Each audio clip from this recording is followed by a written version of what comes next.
ఆరోగ్యవంతమైన సమాజ నిర్మాణంలో తల్లులు భాగస్వాములు కావాలని ఆదిలాబాద్ జైనద్ ఐసిడిఎస్ అధికారిని శృతి పిలుపునిచ్చారు. ఆదిలాబాద్ జిల్లా జైనద్ మండలం బాలాపూర్లోని అంగన్వాడీ కేంద్రంలో తల్లిపాల వారోత్సవాల్ని ప్రారంభించారు. అనంతరం ర్యాలీ నిర్వహించి ఇంటింటికి వెళ్లి తల్లిపాల ఆవశ్యకతను వివరించారు. ఈ సందర్భంగా ఐసిడిఎస్ సూపర్వైజర్ శృతి మాట్లాడుతూ ప్రతి ఒక్కరికి తల్లిపాలతో కలిగే ఉపయోగాలపై అవగాహన కల్పిస్తున్నామని తెలిపారు. గర్భిణీలు పాటించాల్సిన జాగ్రత్తలు, తీసుకోవాల్సిన పౌష్టికాహారంపై కూడా అవగాహన కల్పిస్తున్నట్లు తెలిపారు.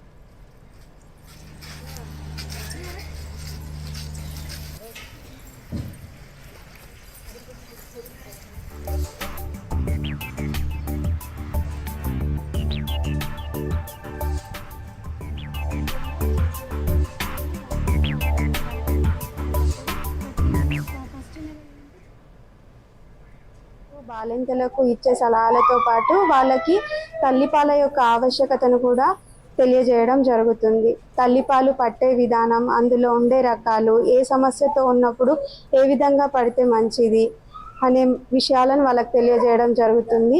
అదేవిధంగా తక్కువ బరువుతో పుట్టిన పిల్లలకు కానీ కొంచెం ఏదైనా హెల్త్ ఇష్యూస్ ఉన్నప్పుడు వాళ్ళకి కంగారు మెథడ్ని కూడా ఏ విధంగా యూజ్ చేయాలి, తల్లికి బిడ్డకి అటాచ్మెంట్ అనేది ఏ విధంగా పెంపొందుతుంది కంగారు పద్ధతి ద్వారా అనేది కూడా తెలియజేయడం జరుగుతుంది.